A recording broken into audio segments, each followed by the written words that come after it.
Good morning and welcome to the International Conference 2022, Creative Ways into Desirable Futures.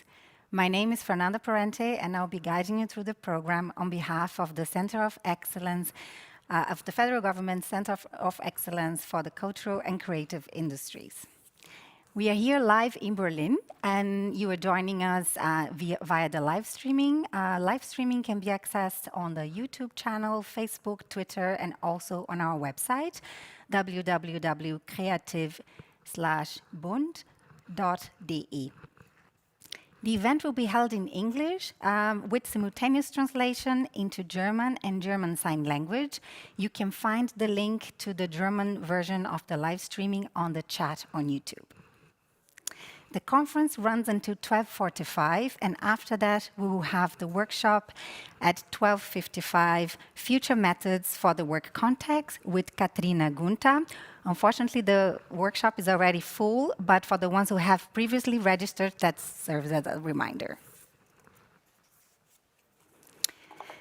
And as we live in times of overlapping crisis, and shall we say, one of the words of the year by the Collins Dictionary is perma-crisis, there is no better time to think about new future perspectives. So our key guiding question today is, how can the creative sector contribute to turning desirable futures into reality?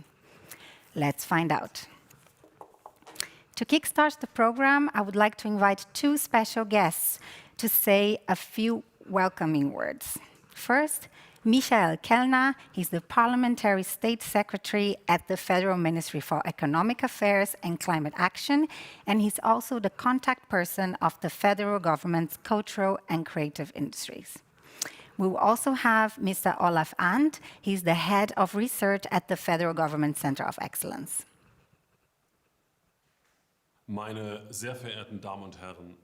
Ladies and gentlemen, dear participants of this year's International Expert Conference of the Competence Center for the Cultural and Creative Sector of the Federal Government, I would like to welcome you on behalf of the Federal Ministry and as your contact person of the Federal Government for the cultural and creative sector. Welcome to all of you. It's wonderful to have this international expert conference. It continues a successful series of conferences we've had over the last few years. The COVID pandemic has really hit hard the creative sector. Some people working in that industry have not yet been able to come back to their normal turnover. We still have a lot of insecurity that affects the sector, like, for instance, elderly people afraid of being infected wouldn't go to the movies. But these change in consumer behavior are not just short-term. Some trends, like digitization, are here to stay. And that is why I'm very happy to be your contact person for this industry, because the wonderful thing about your sector is that you have such an importance for our economy at large, and of course for culture and the creative industry. It is wonderful to work together between the Competence Center and the Federal Ministry for the economy and climate protection. There are a few things that I'm going to focus on, like, for instance, affordability of energy supply. I'm going to say a few words about that later on. Then we also have to make sure we have enough personnel. And then it's about transformation towards more sustainability, climate protection, and digitization. Allow me to say one more word about affordable prices. Over recent months, we as the Ministry of Economic Affairs and Climate Protection have tried many things in order to secure energy supply in the face of this brutal war against Ukraine. But we're also faced with the challenge of securing affordable prices, and that is why my ministry is currently developing a price cap both for gas and for electricity. This is supposed to help all industries. We have learned from the pandemic, the COVID pandemic, we cannot just focus on some industry. We have to support all sectors in order to keep our economy alive and kicking. We are also going to adopt a few laws until the end of the year, so that will allow you to plan on a secure foundation. It is very difficult to do so, but you as companies need to be able to plan. The cultural and creative sector is not an industry that shies away from tackling the challenges of the pandemic and climate protection. There are two crises we have to come to terms with at the same time. You have shown how it feels if you have to dug away from planning, and you have been able to show during that pandemic that you never gave up, and you're going to do the same during the climate crisis. As a creative industry, you will be an added value for society at large. The Federal Ministry and the Commissioner of the Federal Government for Culture and the Media, we are going to be your partners. In the face of all these crises, we shouldn't forget, however, that the cultural and creative sector always looks at the overall transformation of our society. You're even a frontrunner when it comes to green transformation and participation for everyone in our society. The central question for all of us is what kind of future we would like to live in. How are we going to secure a future that guarantees diversity, a future where we do not live at the expense of future generations? And what's even more important, how do we get into such a future? You know, you can always tell two stories. You can tell a story of anxiety, or you can tell the story of hope. And here, I rely on you. We know that shaping transformation is not just about technology, how many solar panels and windmills do I need? We need all of that, but what is even more important, we need an overall process of discussion, negotiation and lively exchange in our society. We need ideas, we need visions, and that is why we need you. And here I count on you. And I'm looking forward to our cooperation. And at the end of my speech, allow me to say thanks to Mr. Arndt and his team for this very successful preparation. Thanks to the Competence Center for the Cultural and Creative sector of the federal government. I wish you inspiring discussions for this international expert conference. Thank you. Thank you, Mr. Kellner, Secretary of State. Dear participants, dear speakers, welcome to our International Expert Conference 2022, Creative Ways into Desirable Futures. I'm Olaf Arndt, and I am the head of the Trends and Analysis sector at the Competence Center for the Cultural and Creative sector of the federal government. I'd like to welcome you on behalf of my complete team. I also would like to introduce a great program that we are going to go through with you today. Our conference today will focus on creative ways into desirable futures. Well, the plural of the word future seems very unusual, but it has a very powerful message. The future is not set in stone. It can be shaped. It's a challenge and an opportunity at the same time. Mr. Kellner has just said we are faced with enormous challenges, and many of us are concerned about that. Not least because our industry is still grappling with the consequences of the corona crisis. Crises and trends are happening at the same time. Sometimes they are contradictory and become even more complex. And that is why we urgently need more time and space to jointly discuss these issues. Where do we want to go? What do we need for this? Actors in the cultural and creative sector prefer to deal with crisis in an experimental and open-ended way, and they see crisis as spaces of opportunity for transformative undertakings. Creative professionals do not assume the role of a classical navigator, because they too do not know the right way. They take over another important function. They create new perspectives on what is possible. They're not shying away when they see the need for transformation. This special role was evident during the COVID crisis. Many creative entrepreneurs were threatened with existential crisis, and they were so vulnerable. But very quickly, they showed that they have effective strategies to deal with that situation.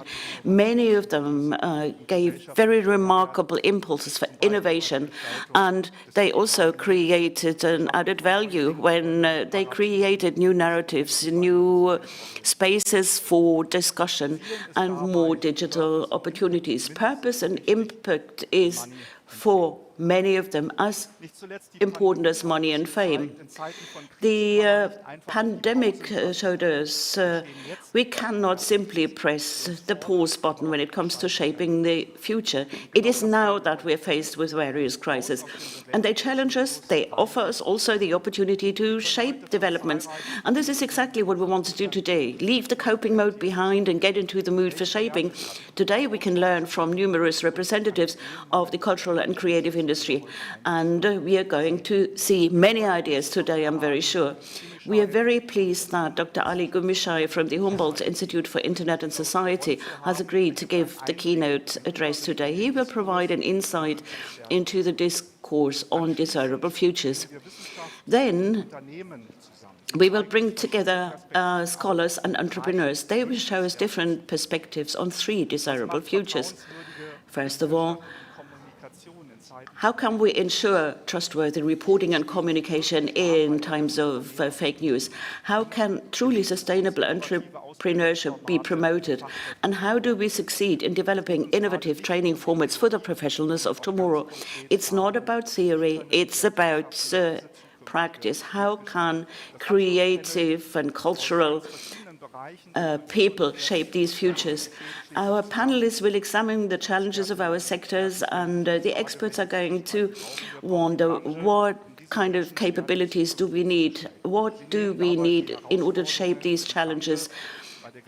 And probably they are going to discuss how to come to terms with the challenges on our way. And maybe the panelists are also going to tell us what superpowers or future skills they would like to have.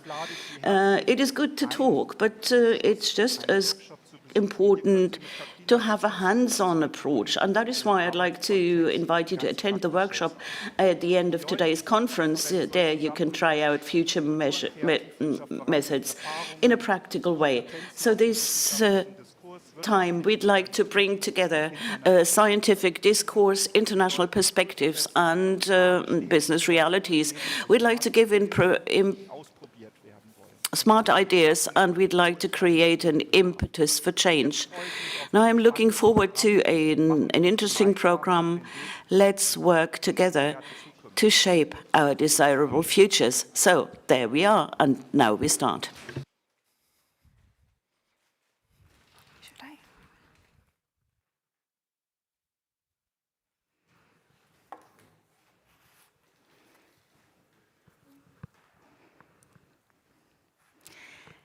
And now we get started. This is the time where I will ask you, pick up your phones.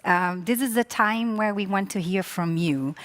We would like to invite you to go to menti.com, and we will have a few questions for you there.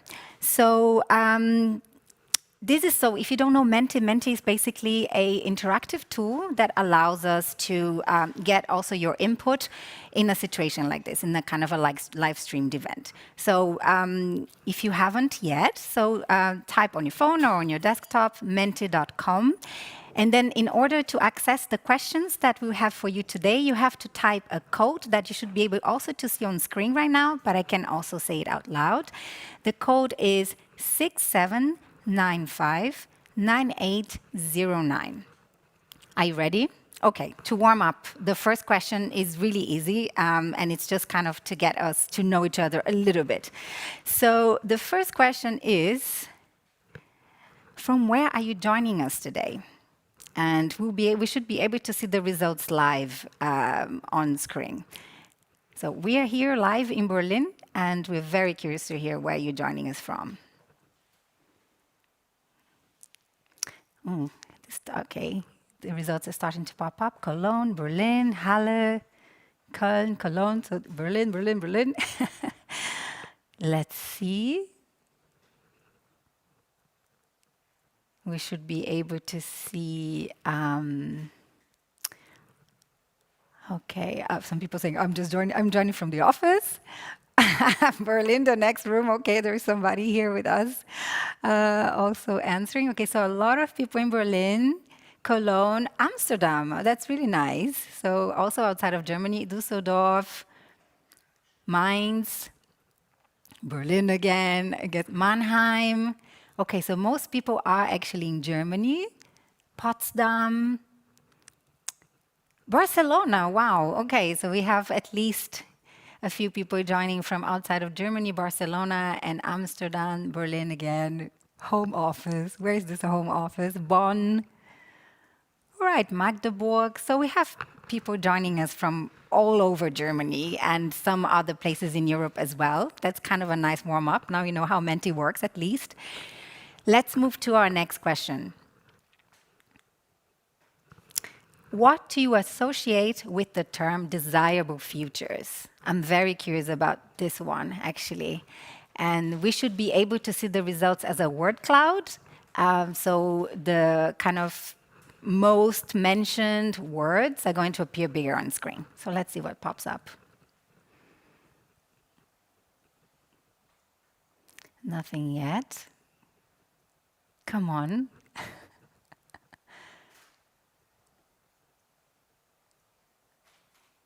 Oh, next generation, sustainability, balance, communism. Interesting. Healthy planet, fresh air. Okay, now we're starting to see a bit like what are the Agenda 2030. There's no, okay, sustainability is becoming a trend, I guess, becoming bigger on our word cloud. So it is probably a choice for many of you. Opportunities. I see also hope, equity, balance. But I think sustainability, peace, and opportunities seem to be our kind of winning. Oh, diversity as well, super important. That actually leads to our next questions. But sustainability is definitely at the heart of our word cloud. Very nice. Okay, so the next question is, how important do you think are the topics of diversity, inclusion, and participation in the cultural and creative industries? Wow, instantly our sliding grid went to 10, 10 being very important and 1 being not important. So let's see if this balances out, or if we stay at the 10. Wait a little bit more. 9.9, 9.8. Okay, but we all agree that diversity and inclusion is extremely important in the creative industries. The next question is, in your opinion, are the topics of diversity and participation already present in the cultural and creative industries? Let's see, that's about a reality check, right? Is this already present? Okay, here the number is a bit lower. 6.8, 6.4, we're kind of around between 6 and 7. Oh, I'm going down, 5.8, 5.9. Okay, I guess we're kind of in the scale around the 6, so a little bit over the middle ground, but it sounds like we have work to do still. And our last question, would you consider the Center of Excellence for the cultural and creative industries a driving force when it comes to topics of diversity and participation? Let's see where we are at. 5.5, 4.8, 4.3.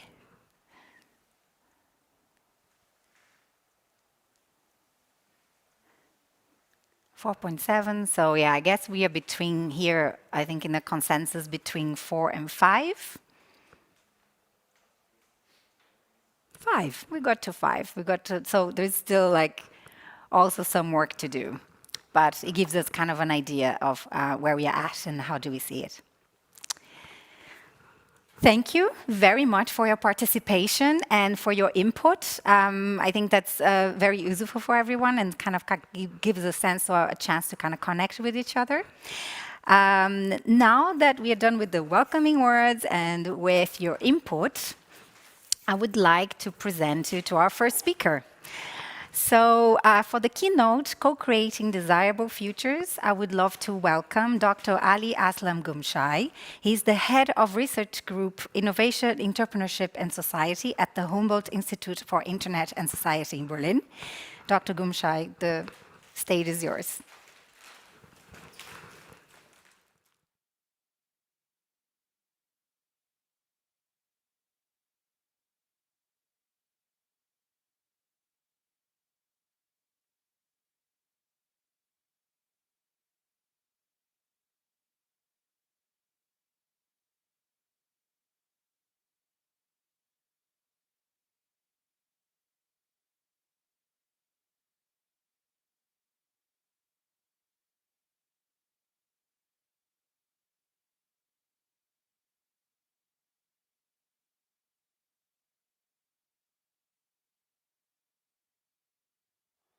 Thank you, Fernanda, and thank you for the invitation to speak on such a timely topic, pun intended. The future and futures are now.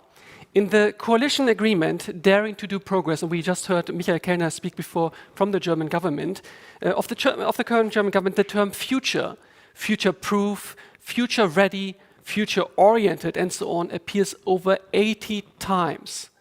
The future has made it into our present. And in this talk, I would like to explore with you how we can co-create desirable futures and why we may not do so enough yet. So let us start with what are desirable futures. First, desirable. When we engage with the future, our aim is commonly to anticipate possible futures through predictive analysis. But anticipating or predicting a possible, potential, or probable future leads to path dependency. The path most likely, not the path most desirable. Instead, when we seek desirable futures, we move out of this comfort zone into the very uncertain, the very unexpected. And this may be how we might then move towards a more certain, more expected, and more real, desirable future. Second, futures in the plural, because multiple futures coexist in the heads, the hearts, and the hands of the many, in their desirability, but also in their action ability. Co-creating desirable futures means to think and act upon desirability into futures collectively, together. So let us start with then, why now? And the obvious reason may be three prominent crises: COVID-19, the war in Ukraine, and the looming climate catastrophe. And of course, these crises are interrelated. Fossil fuel dilemmas, for instance, show us how deeply interlinked global sustainability and national sovereignty are. Beyond that, though, we face three underlying crises: the subjective individual crisis of identity and belonging, the collective societal crisis on progress and growth, and the humankind planetary crisis to stay within the safe and just space, the donut that Kate Raworth so beautifully baked, a donut between human needs and what nature provides, a donut that is good for our individual and collective health. Maybe the only donut that really is. Now, all three crises are about holding us together, individually, collectively, and as part of a wider ecosystem, from ecosystem to ecosystem. This then marks the end of history. On the contrary, this may mark the start of a new history, or maybe even better, a her story. Instead of ending history, we are in what Antonio Gramsci may call an interregnum, between not anymore and not yet.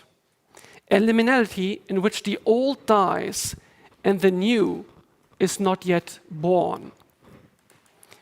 This time of flux can be described as VUCA or VUCA plus P.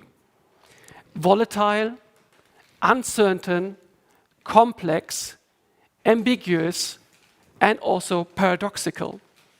We are in a phase of non-stationarity where our infrastructure is built on and from past experience, but our future will look different. And so our infrastructure, both physical and mental, needs to change.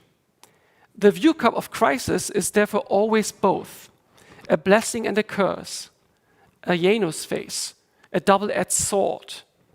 Moments of crisis may serve as critical junctures for imagining alternatives.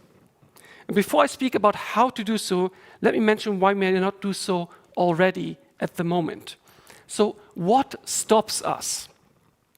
And there are many reasons which stop us. I would like to mention 3. And as I said, there are many more, but I'll just focus on these 3. First, an obvious one. The obvious one is that we face a collective action problem in global governance. Social dilemma of diverging interests always existed, but now the result is not only conflict between different groups or nations, but the destruction of the underlying planet Earth. And in the Mentimeter, we saw sustainability as the core theme, rightly so. We have made the Earth into a prison and play prisoner's dilemma. Second, we pursue incremental thinking. And this seemed to have worked in the past with linear growth, where more seemed to mean better. With tipping points, planetary boundaries, and disruption, this is no longer true and may never have been. A case in point is the notion of resilience. I believe resilience is not enough. Resilience reflects the zeitgeist of a time that is perceived as uncertain and crisis-laden. It seems that only if we are resilient can we withstand exogenously generated crises and adapt to them. A conceptual weakness of this perspective, though, is that any disruption might appear like a force of nature to which we are exposed and to which we can only adapt and react. Yet we do not need to bend back towards a previous status quo, like a bamboo tree, right? Bending back.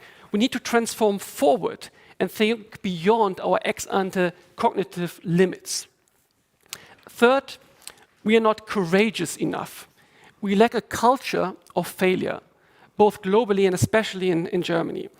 I'm reminded, so there's a story of an IBM CEO, whether the story is true is actually not that important, but it's a story that is told, where the IBM CEO was told that one of his employees made a mistake and lost $50,000. And then they asked the CEO, what will you do with this person? Will you fire him? And the CEO said, fire him? I just invested $50,000 into this person. I'm not going to fire him. And this is really a culture of failure, a failure culture. We do not dare, though, in Germany especially, to fail, because failure is frowned upon along careers, along decisions, right? And if we think about the CVs that have to be tip-top, that is actually a culture that lacks failure, acceptable failures. The professional eye jumps on failure like nothing else mattered. And the public eye jumps on failure to create and devour the next scandal, whether on Twitter or elsewhere. And we are also not courageous because taking a stand means getting out of our own comfort zone. The desirable is normative. Now, after this a bit gloomy bit, let me ask, how can we co-create desirable futures? On the collective action front, the literature speaks of 3 mechanisms that I would like to share with you. There are many more, but at least in organizational studies where I come from, this is something of a gold standard of 3 mechanisms that I think are quite powerful to think about. The first is participatory architecture, second, strategic ambiguity, and third, distributed experimentation. Participatory architecture relates to structures and rules that bring diverse actors from a range of professions, sectors, and interests together in a joint effort. It is about system thinking and deliberation processes of coming together. So it's structures that bring people together. The second, strategic ambiguity, allows different participants in such joint initiatives to interpret the problem in different ways and to apply their own evaluative criteria. Given that symbols and words mean different things to different people, strategic ambiguity allows different groups to use robust, but not rigid, terminology, measures, and processes. And we heard about the importance of diversity just before, right? How do you create unity in diversity? This is part of it. So as to work in a coordinated manner in the absence of consensus, to create unity in diversity. Lastly, distributed experimentation allows the participants in a joint effort to explore different pathways that may generate small wins and also small losses. Small wins may lead to success, while small losses can generate learning without causing significant disruptions. This is our testing, developing best practices that can then be copied and scaled globally. On incremental thinking, we need to move from incremental to radical thinking, and thinking beyond the status quo. One option is to look at what Eric Olin Wright called real utopias. Real utopias exist on the fault line between dreams and practice. They're utopian because they involve developing visions of future alternatives to predominant institutions. But they're also real because they are rooted in the potentialities of the present, as they already exist somewhere at the fringes. We need to we need to focus on alternative forms of organizing, such as spiritual, ecological, and social collectives, communities and cooperatives that exist on the periphery of the mainstream. They demonstrate on a small scale what could be possible. Yet the main practical and conceptual challenge with these alternative forms of organizing is precisely that they are alternatives. They take the form of small-scale social enclaves on the periphery. They need to be translated for the center of society or scaled up without losing the essence of what rendered them inspiring visions of the future in the first place. Focusing on concrete examples of real utopias allows us to access existing empirical data while also generating novel insights into the possibilities for creating more sustainable and equitable futures. And third, courage.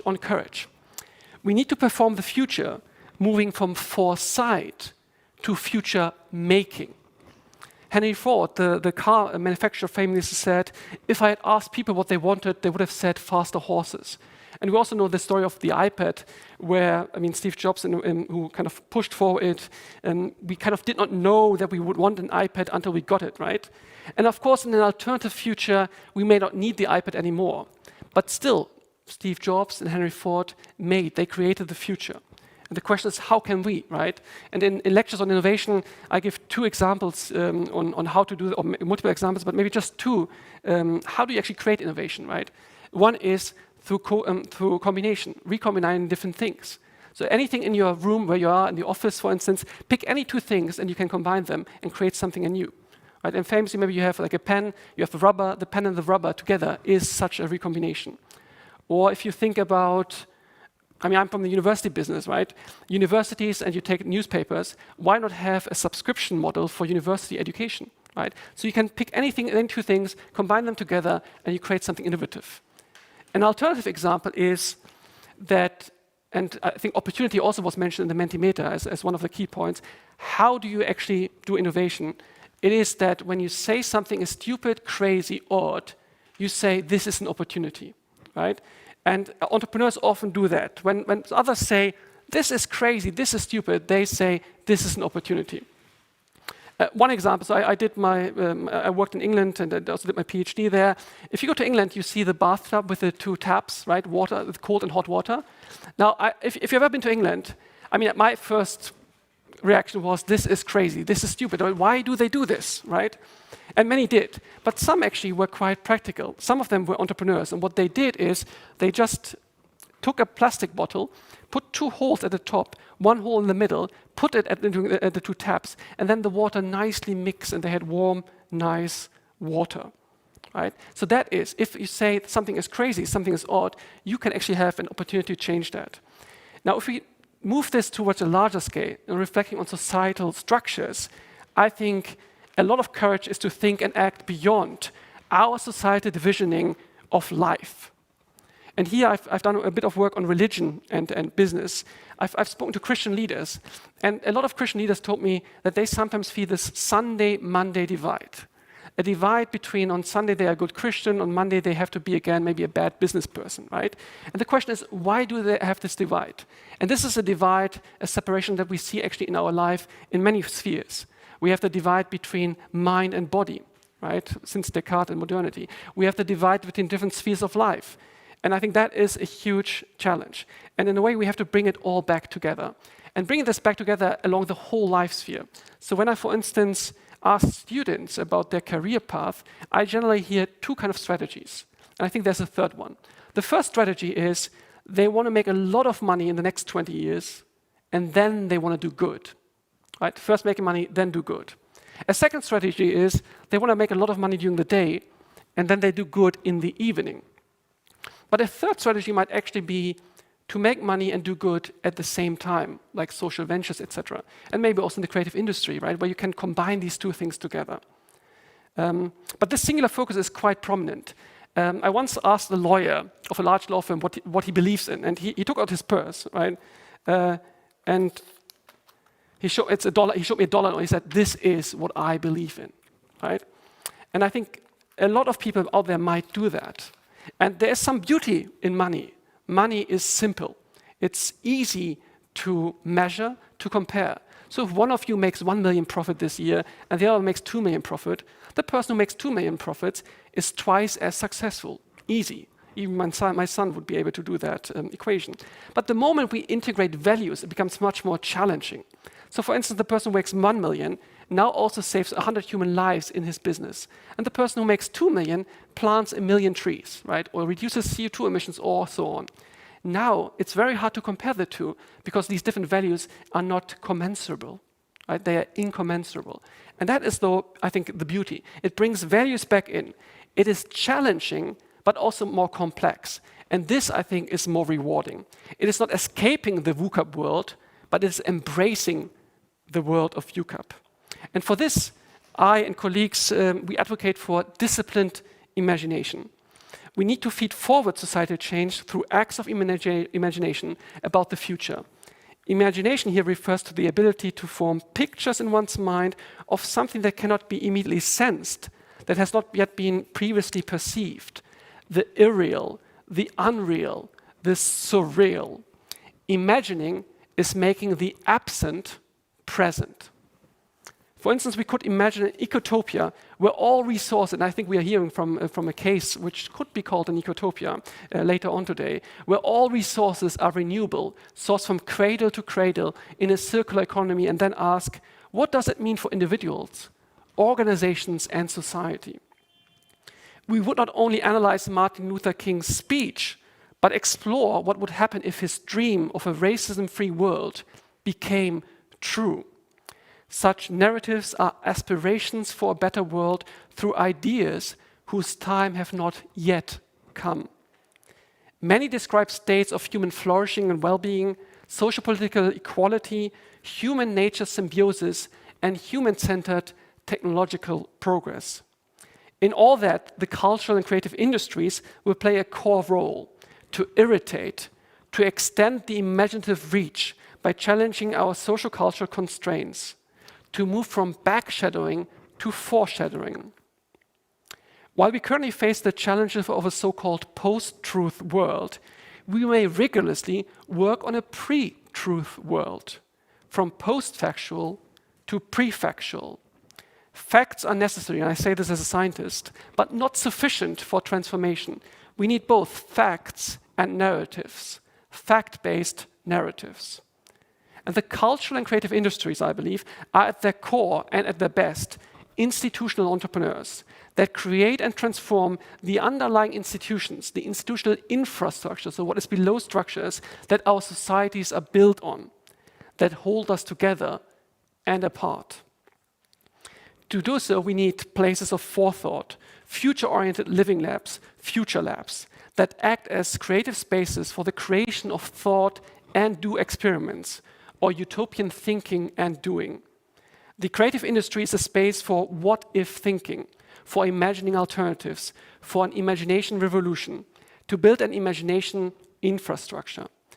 Both with a will and a desire to form and transform, as well as with modesty, deep humility, and continuous reflection.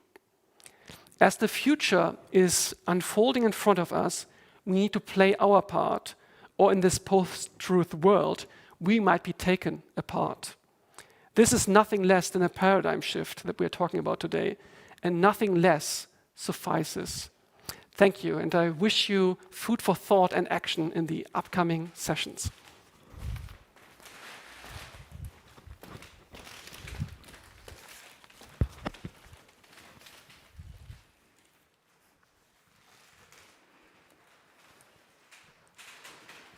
Thank you so much, Dr. Gumshai. Now we will follow the program with 3 different dialogues on how desirable futures and the creative industries can shape them in a second.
Welcome back. So for our first dialogue, Trustworthy Media Coverage, we have three experts here with us today. Anna Djukovic, she's a film director and journalist. Welcome, Anna. Galina Petrenko. Galina is the director at NGO Detector Media.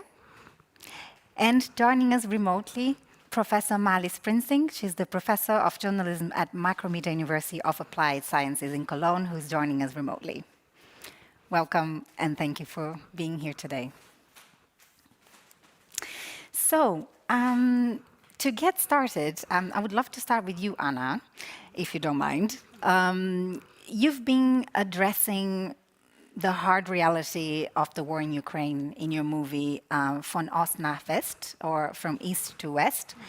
And how has your work changed since February 2022, and how has it affected your idea of the future?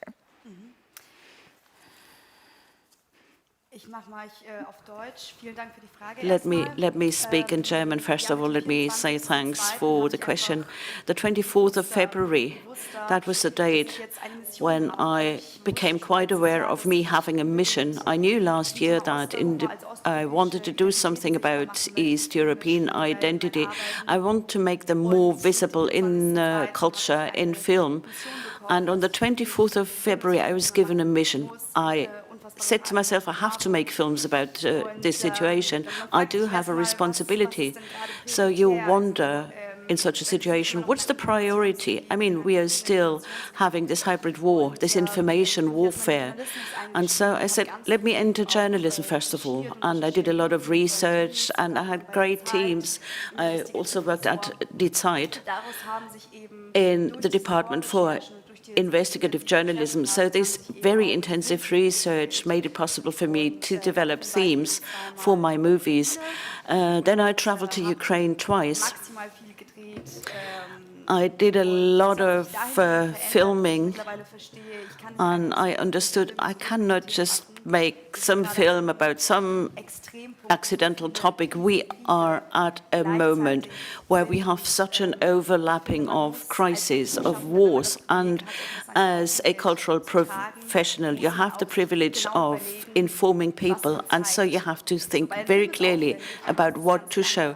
When you make a movie, that takes a lot of time. And of course, it's about a lot of money as well. So you have to think very clearly and very precisely, what is my mission, what I want to show the world. And so it's best to base yourself in your own reality, and you have to understand something about the reality you want to portray in your movie. And I do understand reality in the Ukraine. I also understood that film has a lot of power. Of course, we see this warfare where social media, Telegram are all involved, and people who are not working in media or in the cultural sector and have no media competence, they just circulate things, and fake videos circulate very quickly, which leads to a lot of fake information being out there. And we as professionals in the creative sector, we have to fight against that. Of course, you can make propaganda films, and you can cut and put together bits and pieces. And I did research into propaganda film. How are they being edited? How are they being cut? And this is, I'd like to bring not only to the world of culture, but I also would like to extend that to many other fields. And I think it's necessary for people to develop a media competence. Great. And it just kind of reminds me also of what Dr. Gumshai said in his presentation now, that we need fact-based narratives. And I mean, there are, of course, many narratives, and as he was saying, like, information circulates so fast. And as you know, in your role, that also choosing, and I think this is a topic also I want to talk to all of you today, like, how do you actually choose what to show, and what is the narrative, what is the angle, and what is the ethics behind it as well. But anyway, I would love to ask to you, Galina, with Detector Media, you have developed methodologies to monitor daily television and news and broadcasts in Ukraine. And could you just describe a little bit more, in detail, what are your methodologies, and can you give us maybe a couple of examples on how you have, let's say, fought misinformation since the Russian war started in Ukraine? First of all, answering your question, I would like to describe the situation, to put you in a context. We all understand that in Ukraine we have a war, and media in Ukraine and my media outlet works somehow under these conditions. But what does it mean? Since the beginning of the full-scale invasion, Russia committed more than 400 crimes against media outlets and journalists, and 38 journalists were killed. And more than 200 media outlets suspended their activities, mostly in in those parts of Ukraine which were affected, which were occupied and liberated, and maybe still occupied. Also, by the end of the year, we probably will lose 35 to 40% of our GDP. It also means like advertising revenue always comes hand in hand with the economic growth. So we understand that all our media are in tough conditions. Also, Russia continues shelling TV towers, seize premises of media outlets in occupied territories, so commit crimes. And a month ago, Russia also started to shell our energy infrastructure. So currently, it damaged maybe 40% of our energy infrastructure. It means that people in Ukraine on daily basis have a couple of hours per day without electricity, and maybe they will not have a heating. Why I am describing this situation? Because this problem with electricity, it's not only the problem for media outlets, it's a problem for media outlets not only in terms of how to provide the supply of energy to produce content and to broadcast it, but also how not to lose the audience, because we see that during the last months, our TV stations lost huge percent of audience because people do not want to, do not have time to watch TV, and we also see that advertising market also reacts on this situation, and some advertisers who came back to the industry, they currently during these last months, they suspended their activities. So in this situation, we continue doing our monitoring of content. We are doing the monitoring of content of Ukrainian TV stations and radio stations for almost 20 years. And we continue doing it, but of course we adjusted our methodology to the current situation.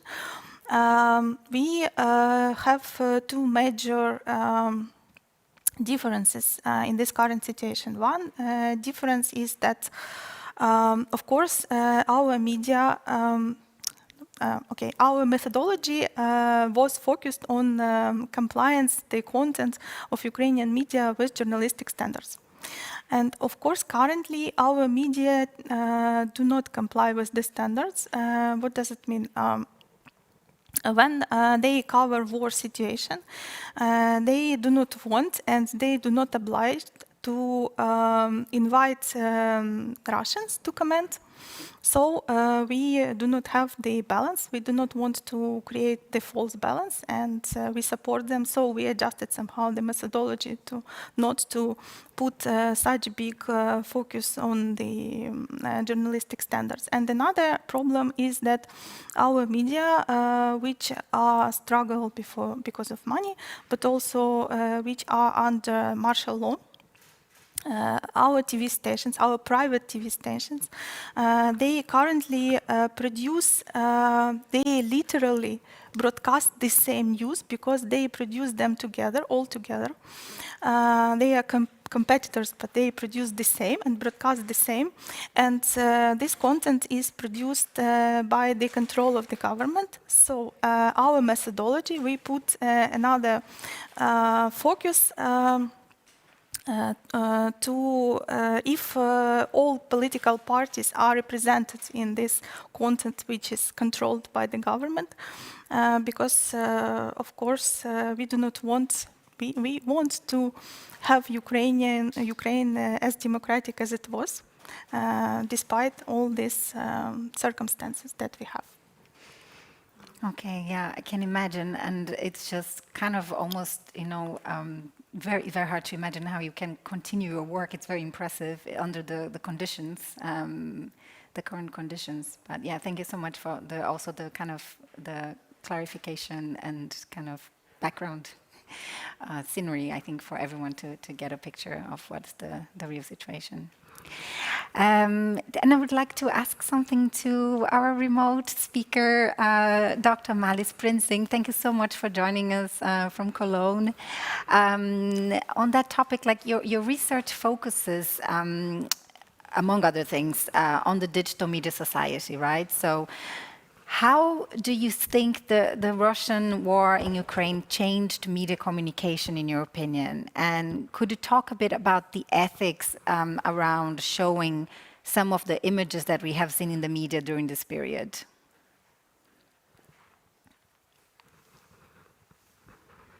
First of all, thanks for having me. Thanks for giving me the opportunity to join the discussion. First of all, I'd like to talk about the media level, the level of theory. There are three things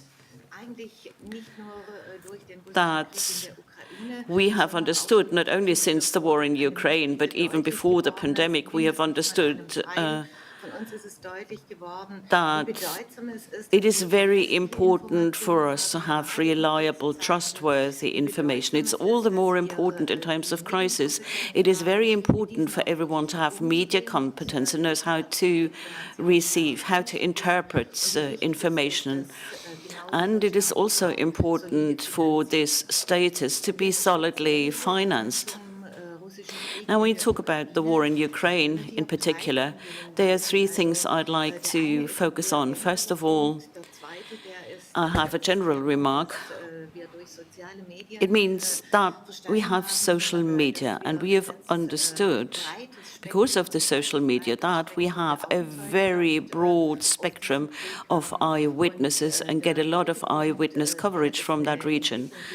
And then we also have to be concerned about one development trend.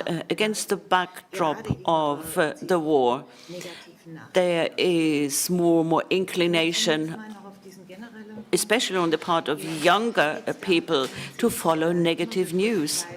We also have to be aware and also have to explain to your audience that in times of war, it is difficult for journalists. It is very difficult to get reliable and researched information. Of course, all the participants in a war use journalism to be their mouthpiece, to disseminate propaganda.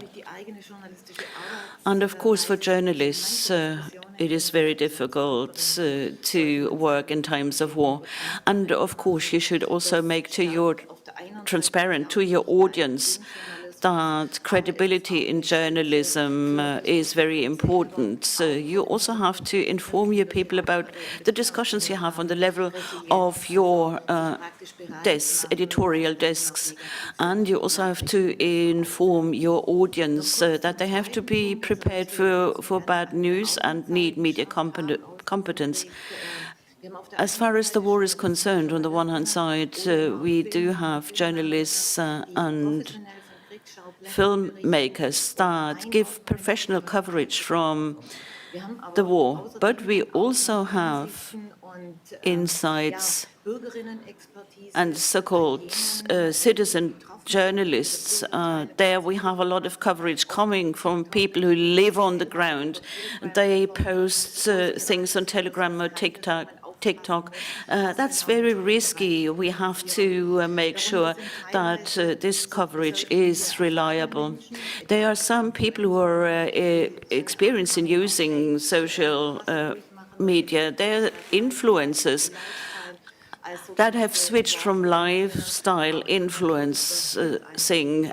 They have become warfluencers, and they now provide coverage from bunkers, from underground stations, or from the roads where people try to escape the war. This, of course, is very impressive to see what happens, and of course, we do have this humanitarian disaster during the war. One more thing about the increased inclination to just avoid negative news. There is not a lot of research on that, but the Reuters Institute of Oxford University has researched the trend towards news avoidance. And they have also given us reasons why this is the case. There are several reasons.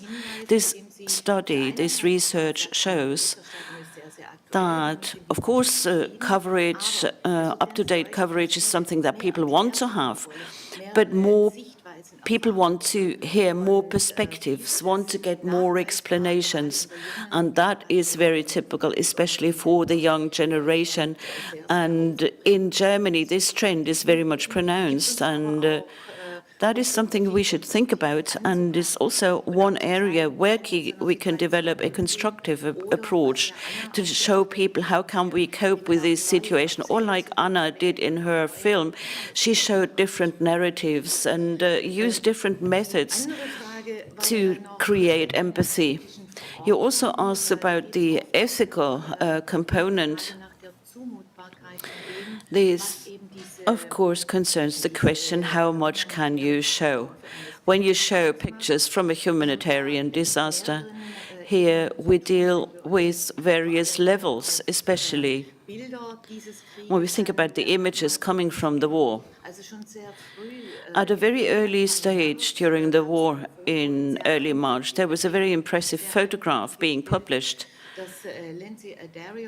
Lindsay Adario has published that photo. She showed that obviously there were soldiers who shot a whole family that was trying to escape. And of course, from an ethical perspective, such a picture is not tolerable. But on the other hand, you have to show these pictures because they portray a principle. And such a picture can also create positive consequences. Because here we can show people this is a war crime, and we need to show that war crimes are happening. So it's a very important, relevant piece of information, and although this picture is cruel, it is very important to have it. And I think in such a situation, we really have a reason to show such harsh pictures to people, just to say loud and clear, this is a war crime, and this picture portrays contemporary history. Thank you so much. Yeah, I think there's so much to unpack in everything the three of you said, and unfortunately we don't really have that much time, but I think, like, in this scenario of we live in with, emerging technologies, like citizen journalism, which has this, like, the two sides of the same coin, it's extremely important to report the war crimes or the things that are happening on the ground, like that citizens are helping document, what's happening. But on the other hand, like, how do you verify? And there is almost like the pace in which information circulates is so fast, and you have all these channels. And I was even like thinking, also a bit further with even technologies like deepfake, for example, these days, that also create this other level of untrustworthiness, So I guess my question to the three of you, if we could also keep it brief because we don't have so much time, is how do you see us moving into a future where information prevails over misinformation, having all this kind of background that we laid out here, like from your own perspectives? Maybe Anna, you can talk a little bit about the filmmaking, and you on kind of monitoring the official channels, because I also would be very interested to hear if there is a way of monitoring citizen journalism, or if you consider it at all, and also perhaps like Professor Prinzing, also from the educational perspective, and like forming the journalists of the future, or the media professionals of the future. Would you like to start, Anna, maybe? Yes. Es ist eine sehr große Frage tatsächlich. Well, that's a very big issue indeed. Also die Zukunft The future.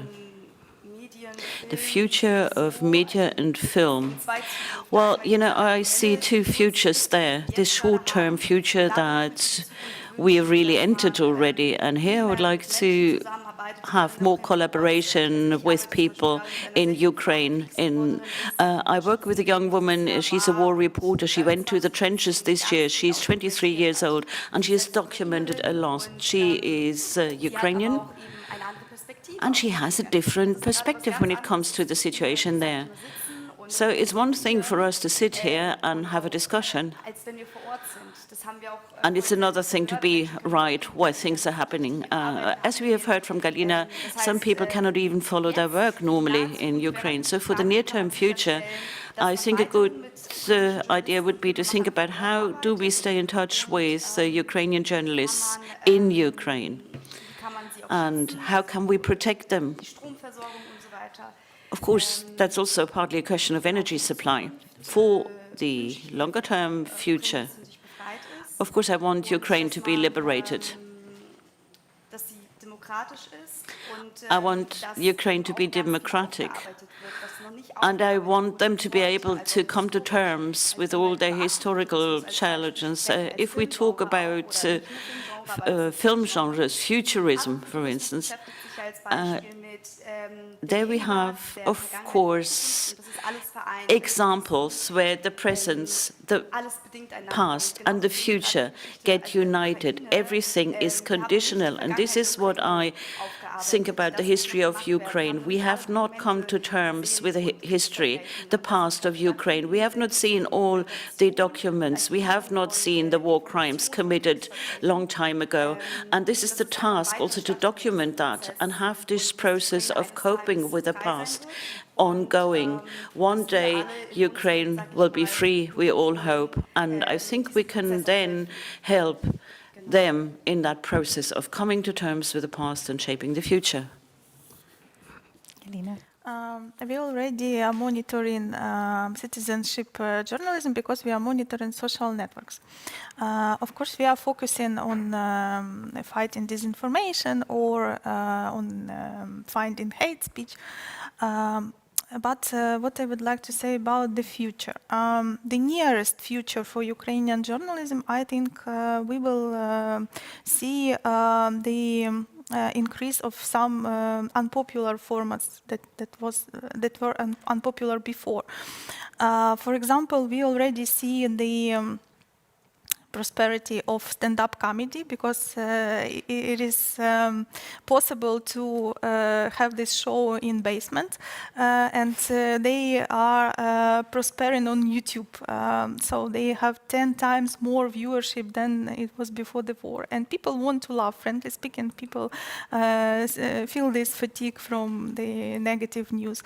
Another format, I think that's different forms of audio format because it's easily to produce and to consume if you have some problems. In the far distant future, I see the like Ukrainian media will become more connected with the European media space because on the one hand we have this process of candidacy to the EU and we have the recommendation to comply our legislation with European legislation. So on the legislative stage, we will have the adjustments. But also we have currently a lot of people from our creative industry, from media sector, they temporarily they are refugees in the EU, and I believe that it will create some potential for us for joint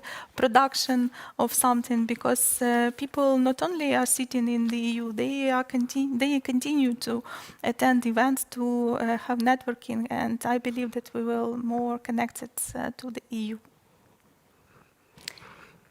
Professor Prinzing, what are your thoughts on the future? Or futures?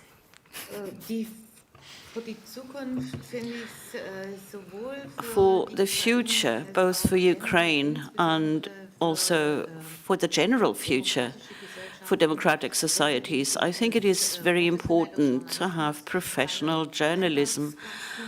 And I think these professional journalists must use their toolbox. The toolbox is very rich already.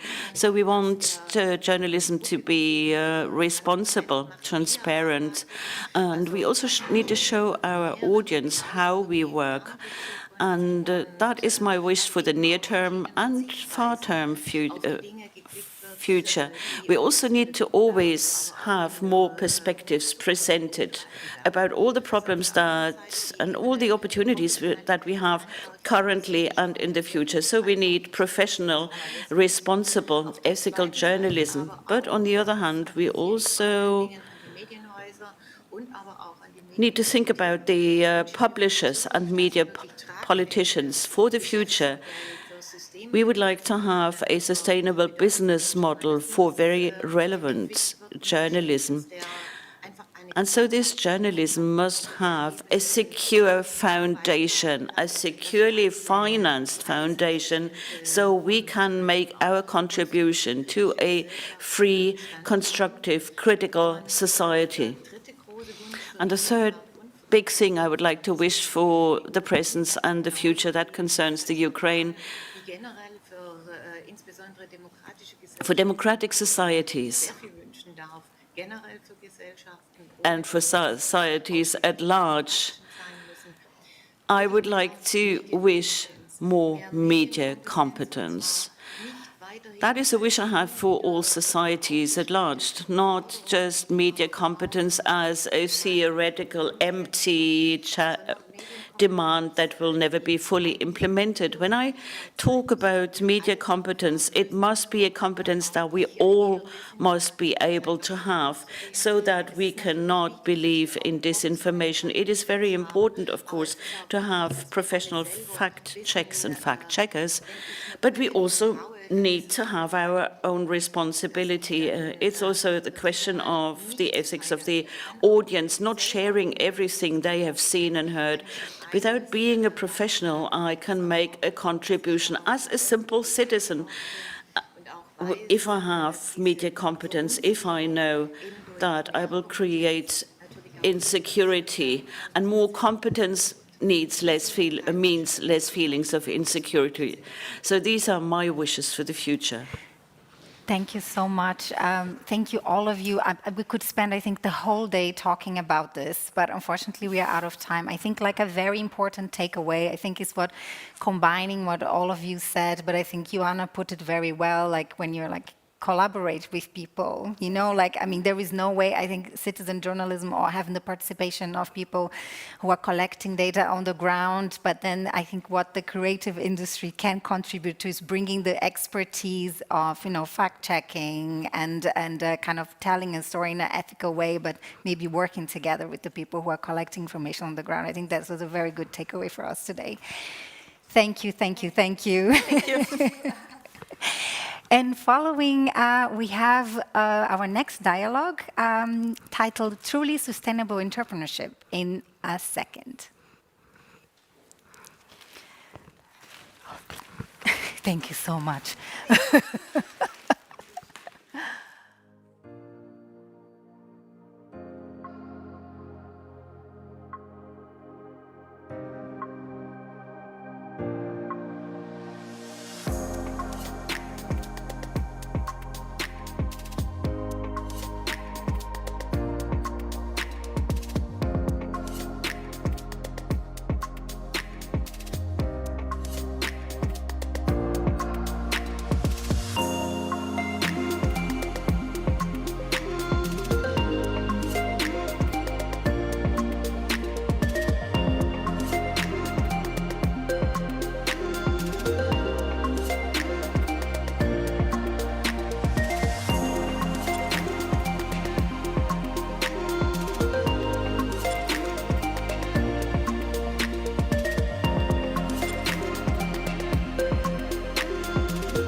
And we are back. Thank you for sticking around. So this is our second dialogue of today. And as I said before, the title is Truly Sustainable Entrepreneurship. And we have two guests with me here. Rose Benson, she's a tour guide of the Keuvel in Amsterdam. And we have joining us remotely Dr. Jill A. Kuppeling-Just. She's the CEO of Antheas. Thank you very much for being here today to discuss this very important topic. So right into it, because we don't have so much time, and we have big topics and brilliant people who have a lot to say. But before we get started, I would love the two of you to briefly describe how you understand sustainability. Okay, Rose? shall I start? Yeah. So my name is Rose, and for me, sustainability, it has really become this buzzword the last few years, but to me, it really means a lasting community and living on a planet that at this moment is not used to last long. So for me, it's really an encompassing, holistic concept. So it's really not about the ecological sustainability, but the social sustainability first and foremost. So we really need to just an inclusive transition towards a more sustainable world, I would say. Great. Jill? Yeah, thank you. And I can only add to what Rose said, because that's how I understand sustainability as well, what the concept means to me. So it's about value creation from a strategic management perspective, considering ecological and social, but also economical aspects. And it's about systematic change. It is about the systematic perspective in general, and integrating really these pillars when it comes to sustainability. Great. And as we saw in our Menti earlier today, our audience really put sustainability at the heart of what they imagine as a word associated with desirable futures. So I guess this is, a very important topic for the ones watching us today as well.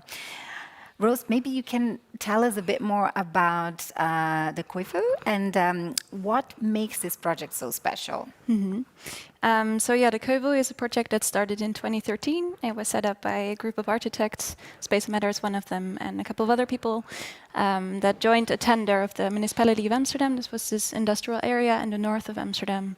And it was this abandoned brownfield, and then they wanted to create social value there, but also purify the soil. So it's a both social and ecological project, I would say, and they try out a lot of tech, like sustainability tech.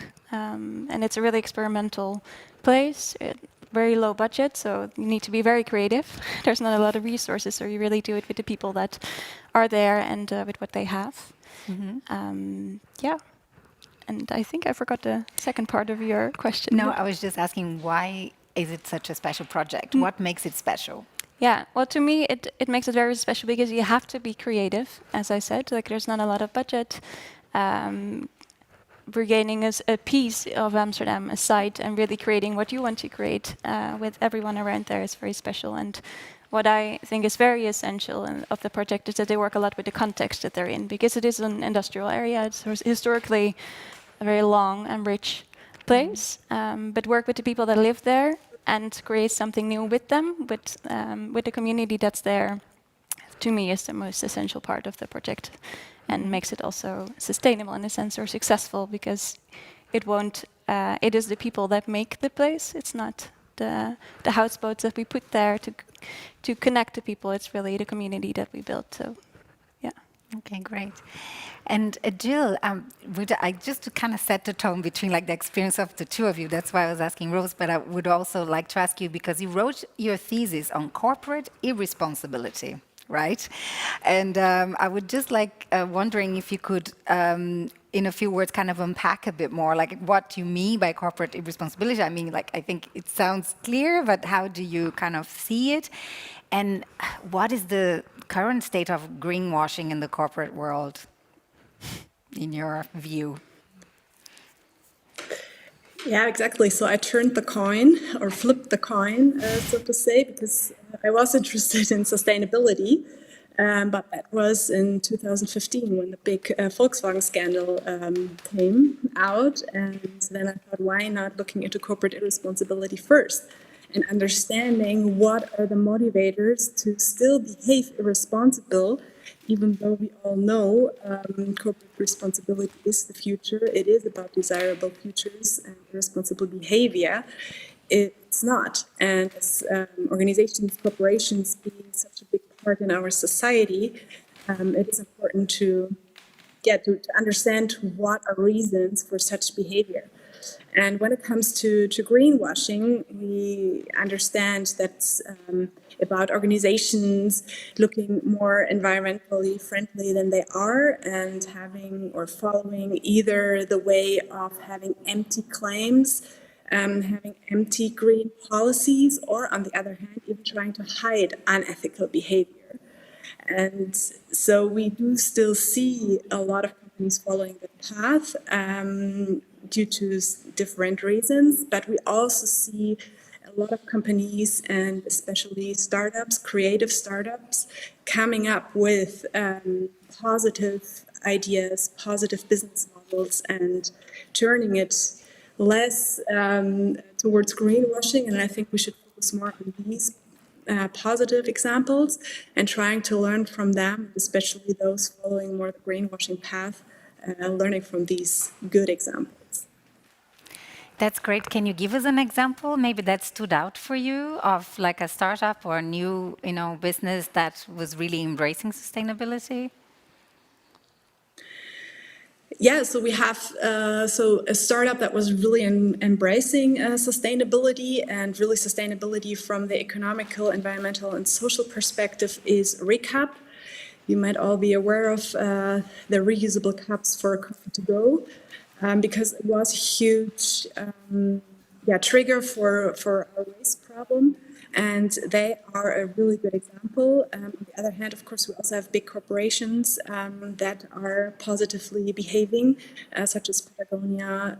We see also Avocado Store, for example, Armed Angels, which are following really the 3 pillars of sustainability.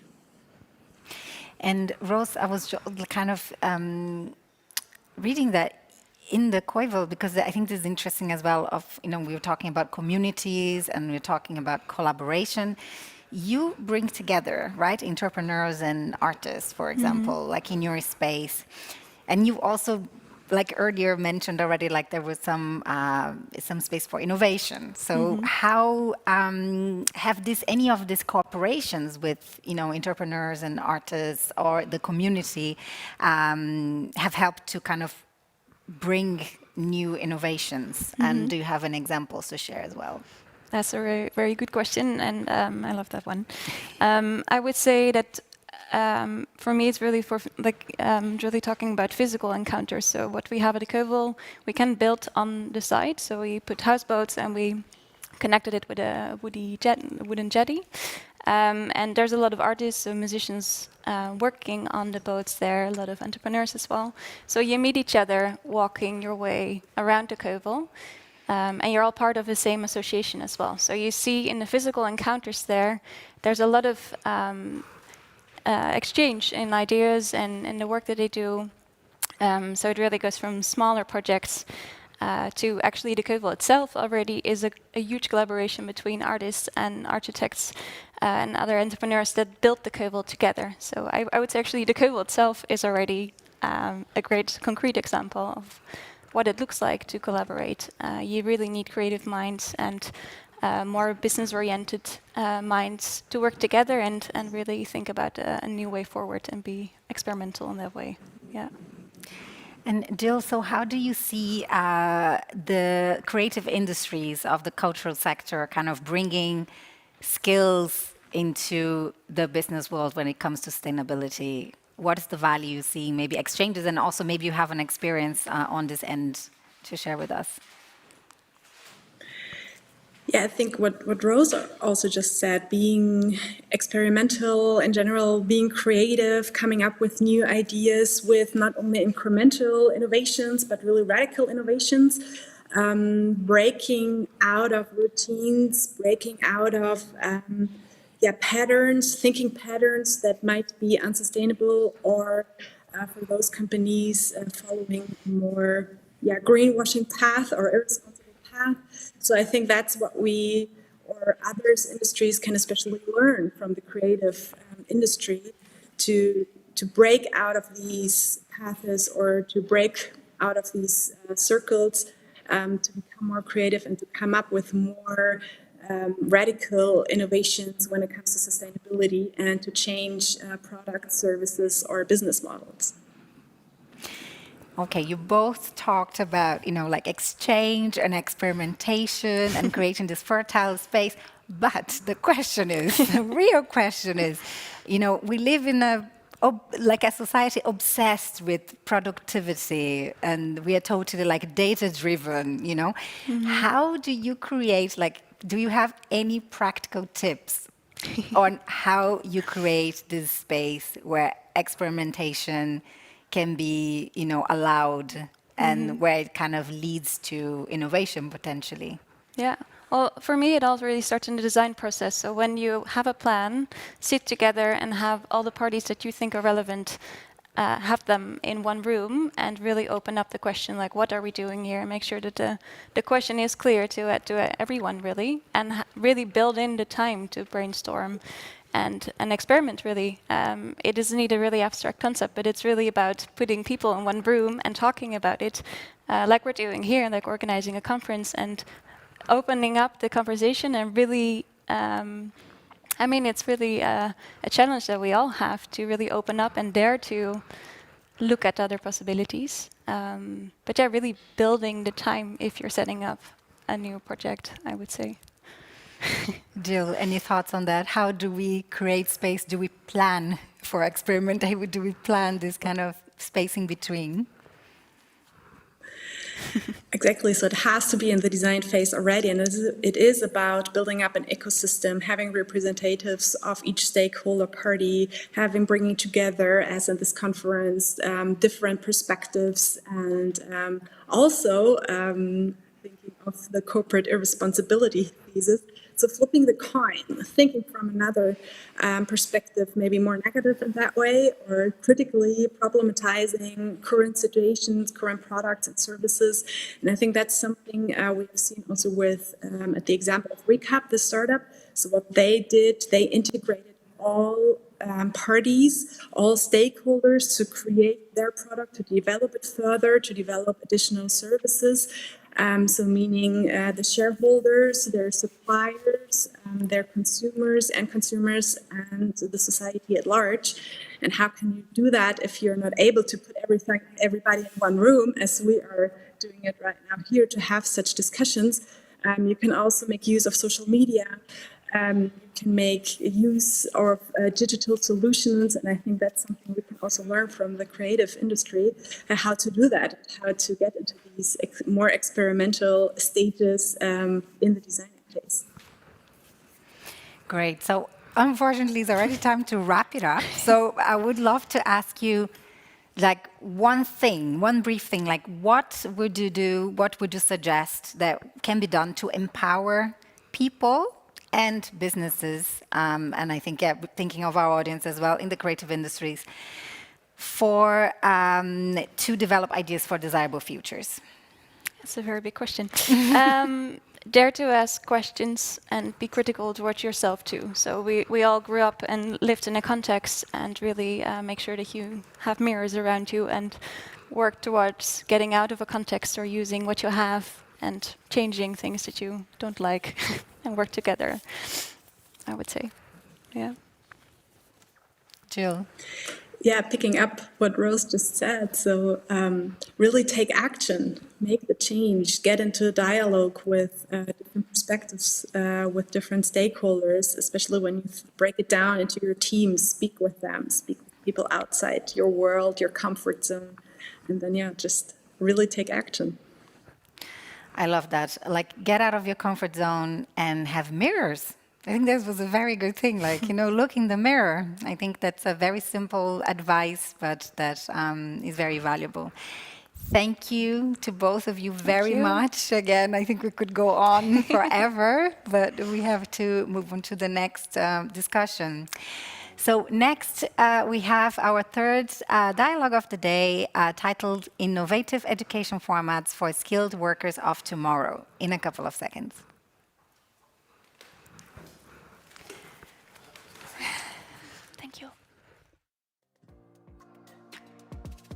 vielen Dank.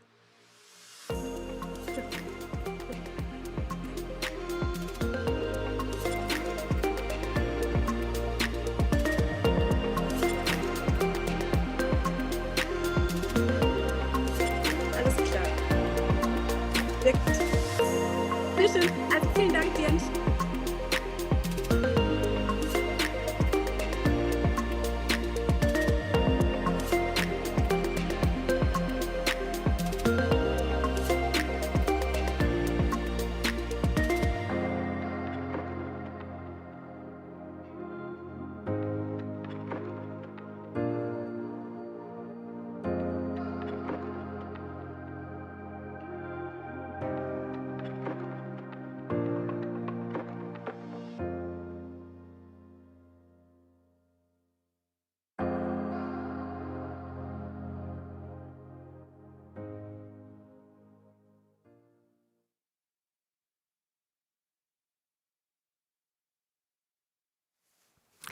Hello again. So we are back for our third dialogue, Innovative Education Formats for Skilled Workers of Tomorrow. And we have two guests again, one here with me in Berlin and one remotely. Melanie Ardell, she's joining us remotely. She's a director of Bird's Eye View. Thank you, Melanie, for joining us today. And Dr. Anna Louise Kiss, she's the president at the Ernst Busch University for Performing Arts in Berlin. Thank you again for being here in our marathon of dialogues for today. You're doing such a great job. Thank you. It's like, keep going. Melanie, if I may start with you, I would love to ask you about your training offers at Bird's Eye View. So you offer training and mentoring to film professionals of marginalized genders to enable professionals' growth and address historical underrepresentation, which we all kind of know very well, right? Can you tell us a bit more about the types of training you offer and what kinds of skills are you teaching the people who are joining these trainings and how they might impact the industry in the future? What's your vision? Yeah, first of all, thank you for inviting me to be part of this. So at Bird's Eye View, our mission is about broadening perspectives of the world through cinema and working towards the cinema industry being more equitable, particularly in terms of gender. And we run two different courses that kind of runs alongside the more public-facing exhibition work that we do. One course is Filmonomics, which is for writers, directors, producers, and there's kind of two components to that. So one is that it's very much geared towards the business skills in film, so more the kind of production skills, how to raise finance, what a good finance package looks like, what about sales, distribution, marketing, reaching an audience. And the other side of Filmonomics is much more about personal development. So it's coaching, it's mentoring, and it's addressing the issue that we find time and time again, particularly with marginalized genders, which is around confidence, it's around imposter syndrome, it's around managing difficult conversations, and it's about overcoming the barriers that they face. And then the other course that we run is for distributors and exhibitors, again, for those from marginalized genders. And again, there's two sides to the training. There's the kind of business skills side there, and then again, there's the more kind of coaching, mentoring, personal development. And the idea behind what we call Future Leaders in Distribution and Exhibition is about enabling more women and binary professionals to be in those gatekeeping roles within sales, distribution, exhibition in the film sector, in the hope that this works towards, a more equitable industry, in the long run, in terms of really addressing who's in those gatekeeping positions. That's super interesting.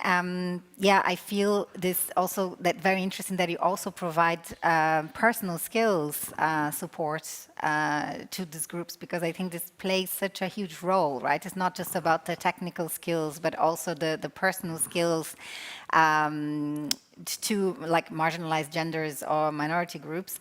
And I'm sure this, I don't know if you have any kind of insight on it, but of what is the impact of the personal skills training? Do you have any kind of I guess our approach is very much about creating this safe space that enables, it's much about kind of peer-to-peer learning and support between the women and non-binary filmmakers or film professionals that are taking part in the course, as much as they're learning from the coaches, the speakers and the mentors. And so I guess so much of what comes out of it, of course, is about, skilling up, and it's about, introducing participants to new contact, and to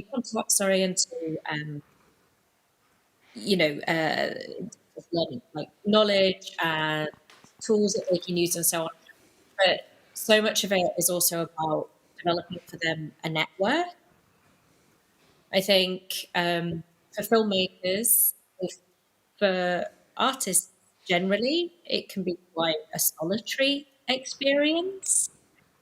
So I think, for them to kind of learn and develop alongside people who are, in similar positions, facing similar challenges, there's something that in that network that they can strength from. And then for women who are working in sales, distribution, etc., particularly in those more kind of senior roles, where they exist at all, they tend to be perhaps the only women in their organisation or in those kind of senior roles. And so, again, it's about, they come out of the course with many things, but one of them is a network, that kind of peer-to-peer support. Which is greatly important. And yeah, Anna, I was just wondering as well, you seem to be like an advocate of diversity in general. And I was just wondering, and collaborative work, right? So how do you foster this approach in an university environment? I think especially, in the arts, where a lot of the time there is this individualism, kind of, your own genius perspective. How do you foster that in the university? Well, learning from such great colleagues like Melanie doing such a brilliant job in the first place. So having these networks and using them to learn from each other, to respect each other as experts. Every individual is an expert in this context. So really taking this idea of heterogeneity serious and using this as a mutual source for ongoing learning. And then you really need to have these sort of two time levels. On the one hand, at a university, you really need immediate impact in terms of diversity, inclusion, or sustainability as well. So changes that you really can tangle in order to empower people to come with you and to go this way. And on the other level, you really need time. You need a lot of time to really go into these topics and to learn from each other. So really have the possibility to see an organization with all the people, taking them serious, listening to them, and then give us the time to have an ongoing, long working process. Mm-hmm. I find this super interesting, and also this peer-to-peer aspect of learning, which I also lecture in university, and I feel like a lot of the students have this expectation that you were going to stand there and tell them all the truths of the world. And, you That's not know, yeah, working. exactly. Yeah. But like, how, you know, do you, how do you foster or encourage, for example, the lecturers and the departments in your university to, in the school to promote peer-to-peer learning? Well, it's very practical. On the one hand, you develop together strategies for the long run, and at the same time, you're offering workshops or peer-to-peer learning workshops. So ask colleagues to share their knowledge and to pop by and sneak into what are they doing in their laboratory or in their workshops and so on and on stage. And yeah, a lot of workshops from experts, diverse experts that empower staff members, teachers, and a rector or president as well. I mean, I need a coaching and education as well all the time. So yeah, these two things, strategies and workshops and peer-to-peer workshops and so on. Yeah. And Melanie, besides training, in your opinion, what do you think is needed for a more intersectional approach and a more diverse representation in the film industry? I mean, a lot of what we do besides training is we're programmers, we connect audiences with films, primarily new releases, by working in partnership with film distributors on the one hand and cinemas across the UK in the others. So I think we work from a kind of, see it here kind of approach in terms of taking intersectionality in our programming really seriously and taking a kind of program-led approach to communications and audience development. And the other thing that I would say that we are really passionate about is how can we create a more fair and passionate film industry in terms of, our own organisations as part of the industry. Starting with ourselves, how can we up the standard in terms of, fair pay, coming down really hard on bullying and harassment in the workplace, just simply creating a fairer, more equitable, more passionate, more, kind of human way of working with each other, that it's, more about collaboration and, and just creating spaces where people can put their whole selves to work. These are just some of the things that I think we face as as a barrier as marginalised people within film, of course other sectors more broadly, that, are quite simply learnings that come from patriarchy that we need to learn. Mm-hmm. Yeah, absolutely. And again, we are like very short in time already, but I would love to ask both of you, what are the skills that you think people willing to, or young people willing to start, let's say, a career in the film industry or in the performing arts, skills that are beyond university degree, that are really essential? And also, how can we make it easier for people, independent of having a university degree, to enter these fields? Wow. Shall I start, Melanie? Yeah, right. Yeah, go for it. Well, there are a lot of skills. I think that we need to communicate more broadly and loudly to make our universities and the artistic institutions more attractive for young people. I just would like to mention one aspect. To underline that the arts and the creative field offers all the tools, or a lot of tools, we need to overcome current challenges we have. So I think that a lot of people would like to have an impact when they work, and following this idea of we need to do something to keep this world together or to keep this world alive. So when you go into the arts, you will have a huge tool set to be part of this movement and to have an impact right away. So, and this makes it so attractive to come to these institutions or organizations or whatever where you can learn this. Yeah. Melanie.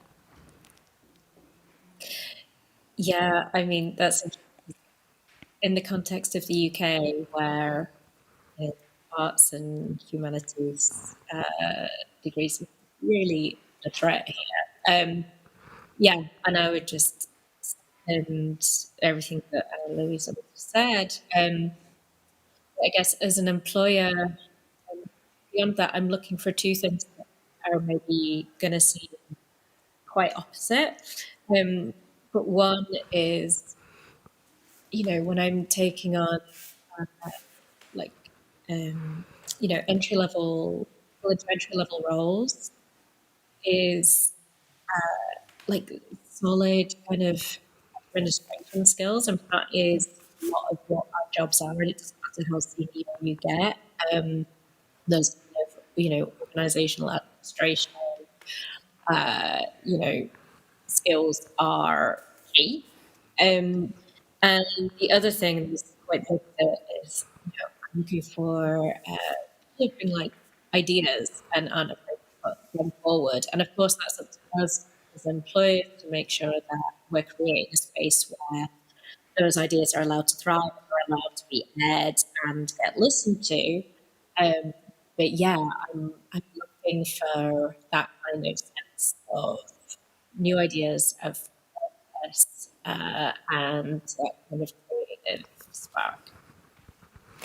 Thank you so much. Unfortunately, we have to wrap it up, and I have to say, from everything I heard from you, it also makes me think of the keynote we had with Dr. Gumshai when he said we need to create an imagination infrastructure. And I think thinking of this toolbox, or the skills that the arts bring to the world, I think we could think about building this imagination infrastructure together.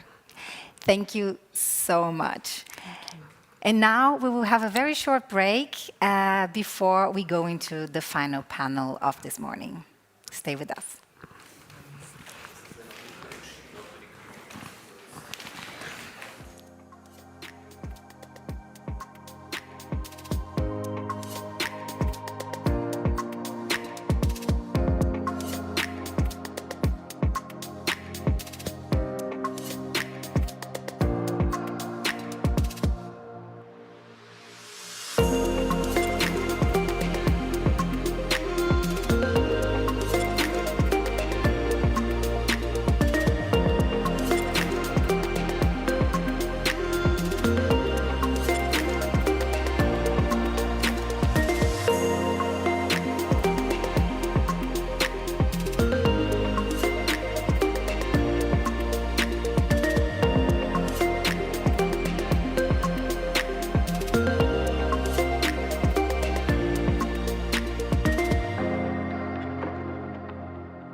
And we come now to the last session of this morning.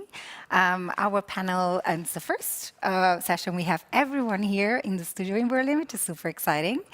The title is, What Skills Do Cultural and Creative Entrepreneurs Have and Need to Gain to Shape Outcomes Towards Desirable Futures? That's a very big question.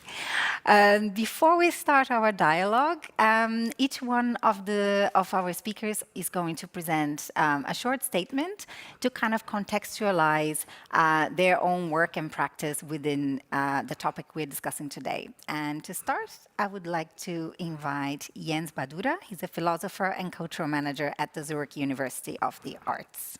So thank you very much. I speak here somehow on behalf of the network of experts of the Competence Center that hosts this conference today. We were asked to find answers on the question, could the creative industries be the pilot through crisis? And we said no. But we said yes, there could be a particular contribution concerning the dealing with crisis, and this with regard to, let's say, desirable futures, so the topic of today. What, from our point of view, is important in this context is that we somehow shift our point of view from the branch of the creative and cultural industries to people, to those who do work, to those who might be called the creatives, and to their skills and competences. And we try to collect it, some elements in order to make a profile. This is what you can see also in the slide there. This is the outcome of our joint work. And I just will briefly try to summarize a skill and mindset that might be, let's say, interesting in order to understand better what the people that are finally those who run creative economies are driven by. So some values, some procedures, some attitudes. So we would say there are driving values such as explorative spirit. So they have a spirit that is willing to explore phenomena, to go inside something that is not yet known. There is a certain life-serving orientation, so what might be called a purpose economy, in the sense that those people are not just looking on living wages, also on living wages, but not only, but there is an interest that purpose plays a role in their work. There is a committed contemporaneity. What does that mean? That means that people are somehow listening to the needs of a present and to what is needed also with regard to the desirable futures we would like to live in. They are really keen on creating their own ecosystems for work. So it's not just the given where they would like to work on, but they create their ecosystems in order to work, to network with those who might contribute, who might share ideas, who might collaborate in a fruitful way with them. And they are what one might call embracing chaos and complexity as something that's not a threat, but that's interesting. There are certain procedures, such as wickedness scouting, a willingness to take risks, also to the desire to discover gaps in the familiar. So really, again, the explorative spirit. There is the familiar, and the gaps were an interesting perspective. There are opportunities that might lead to something else than what we already know. There is also an illumination of paradoxes interested. There are contradictions. Contradictions are not a problem, but they are an invitation. There's also a sensitivity to system weaknesses. So what's not going right? Do we just try in a crisis situation to come back to the status quo ante, or do we try to see in any crisis those aspects that are the weakness where we could could discover certain opportunities. And finally, some attitudes. There is a particular agility in the sense that one organizes work, workflow, collaboration, structure, infrastructure, according to the needs. It's scalable, and it is an agile culture of work and organization. There is a certain pragmatism and trust in contingency. So it is not just pragmatism, but it's in the contingent, in that what can be always different from what it is now. There is a potential that pragmatically can be used, by prototyping processes, for instance, can be used in order to explore paths to a desirable future. There is co-creation as a complicity, so there is a real interest in collaboration based on shared values, interests, projects. So it's a complicity because they're joint interests, but it's also a collaboration. Work together means widen our perspectives, means deepen the impact of what one is doing. And to sum up, I would say the actors in the culture and creative industries make their specific contribution concerning the shape of desirable futures, because they imagine, explore, and prototype perspectives on what is possible and desirable in the medium of entrepreneurial practice. This is important. So they imagine, they explore, they prototype perspectives in the medium of entrepreneurial practices. And they translate this into transformative effects, and thereby purpose and impact is no less important than money and fame. Thank you for this. Thank you so much. Next, I would love to ask you Ingrid Lafleur to present your statement. She's the founder at the Afrofuture Strategies Institute. And I'm really looking forward to hear what you have to say. Thank you, Fernanda, and thank you, Jens. So at the Afrofuture Strategies Institute, we look at futures through the prism of Afrofuturism. And so Afrofuturism is a cultural movement that is intersectional, multi-temporal, multi-dimensional, and interdisciplinary in its approach to the future. Using speculative modalities such as science fiction and fantasy and horror, the cultural movement investigates the intersection of race and technology, race and science, while being inspired by mythologies, legends, cosmology, spiritual practices from Africa and the African diaspora. Afrofuturism serves as a vehicle for not only to liberate Black bodies, but also to liberate all humans. At TASI, our focus is the eradication of anti-Blackness through Afrofuture narratives, while also helping marginalized communities to envision and prepare for futures.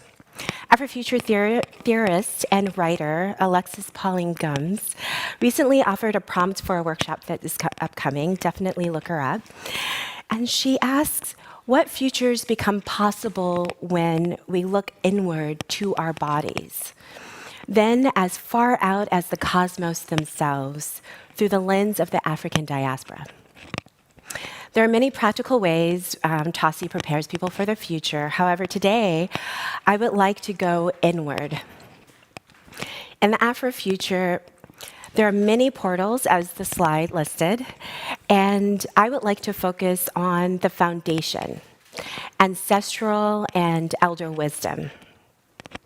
Here, the ancestor is not only the people who populate your bloodline, but it is also future generations. It is the trees, it is the water, it is the cosmos. So I ask, how are you giving reverence to the ancestors? How do you honor them in your work? What are the ways they love you? Elder wisdom is the past, near and ancient past, guiding us into the future. What lessons are we ignoring as we construct our futures? What is the wisdom that you can incorporate into your practice that you haven't yet? How do you imagine moving yourself and your practice into elderhood? What wisdom do you want to pass on?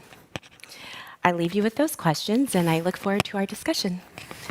Wow, they are really wonderful and big questions. Congratulations. So our third speaker in the panel is Bernd Fessel. He's the interim chief executive officer at EIT Culture and Creativity. Bernd, the stage is yours. Your statement. Yeah, thank you so much. Well, my work turns around building an innovation community. That's what the EIT stands for. The European Institute of Innovation and Technology has built some 8 innovation communities for different sectors and challenges like new urban mobility, new raw materials, or digital change. Now, this is an innovation community for all our 15 sectors to drive innovation in the cultural creative sectors and industries. That includes the non-profit stakeholders like museums, public libraries, just as well as the games industry and film and audiovisual. And here innovation is about driving not just having new ideas, but having novel ideas being implemented to support the green and digital and social transformation. So it's really a workbench to support the Green Deal.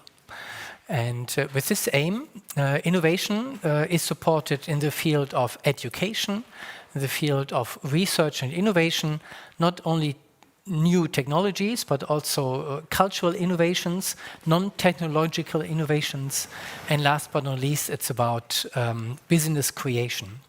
In those 3 areas, there will be calls coming out. An innovation community works for the sector.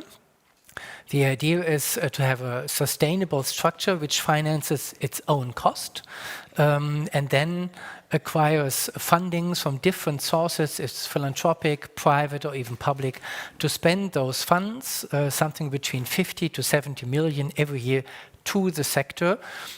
So we are really a bridge to give access to innovation funding.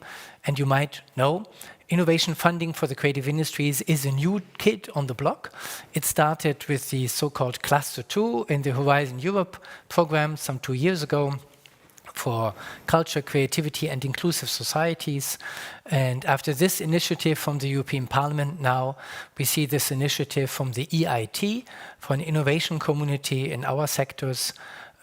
So those are 2 major activities together with the European Bauhaus, setting the agenda for really innovative ideas and innovative implementations to come out of COVID, to come also out of this crisis with the Putin war, with new solutions. It's not just about rebuilding, but as von der Leyen said, rebuilding better. I think that says it very well. Thanks. Thank you, the 3 of you. To start our dialogue, I would love to kind of like get a segue from our previous conversation, as we were talking about skills as well. And I think, it came up, I don't know if you're watching, but that, we were talking about not only technical and academic skills, but also personal skills. And I think already in your introduction statements, you already brought some also philosophical questions, maybe potential philosophical let's say, skills on how do you approach, let's say, life, what you leave behind, what you want to do right now, and how do you look into the future.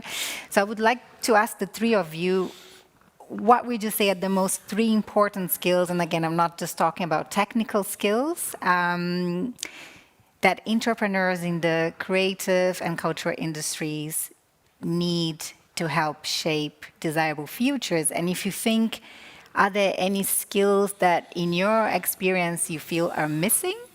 And if so, which ones? Shall I start? If you want to. Well, my first skill would be really also my career, but I think also in the ecosystem now, when we want to support innovation for the green transformation, to really thoroughly listen. To really listen, especially to listen to these things which you don't understand at first, to listen to the foreign, to the unexpected, and not to listen to your own bubble. Second would be then really to dare to imagine, to go beyond, like this conference room is a daring solution to what we know usually.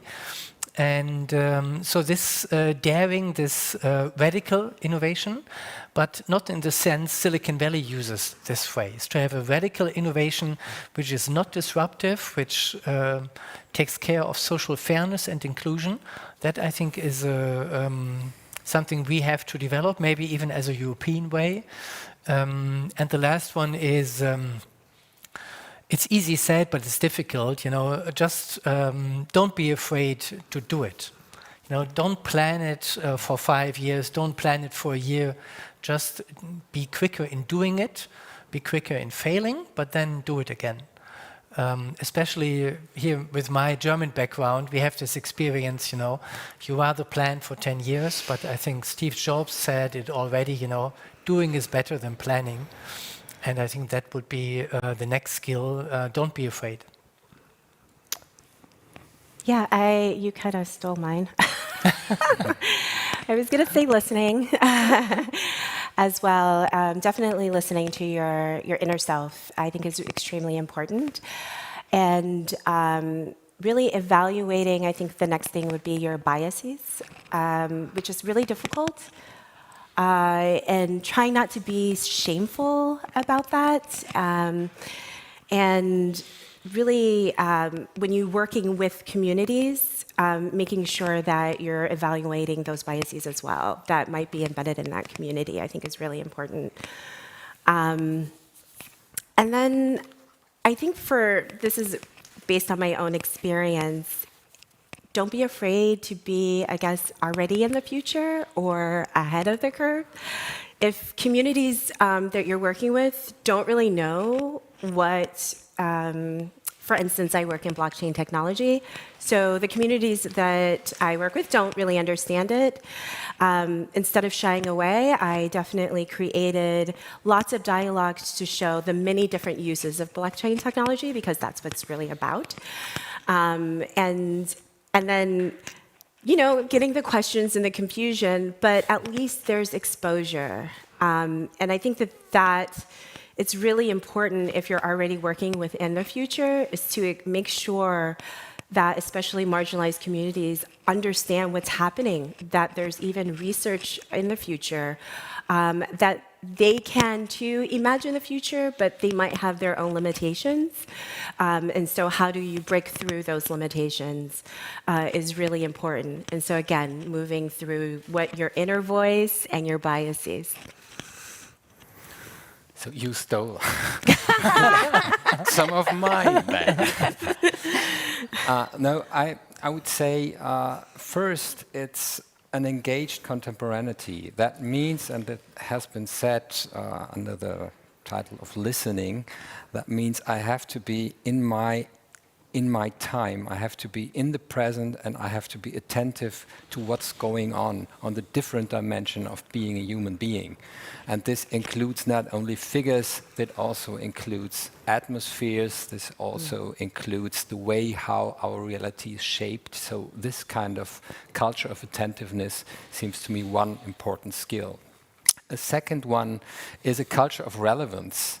So having an idea of what is relevant, being able to decide amongst the many possibilities we have, amongst the many urgencies we are in, what at a certain moment of time might be the most relevant thing to do.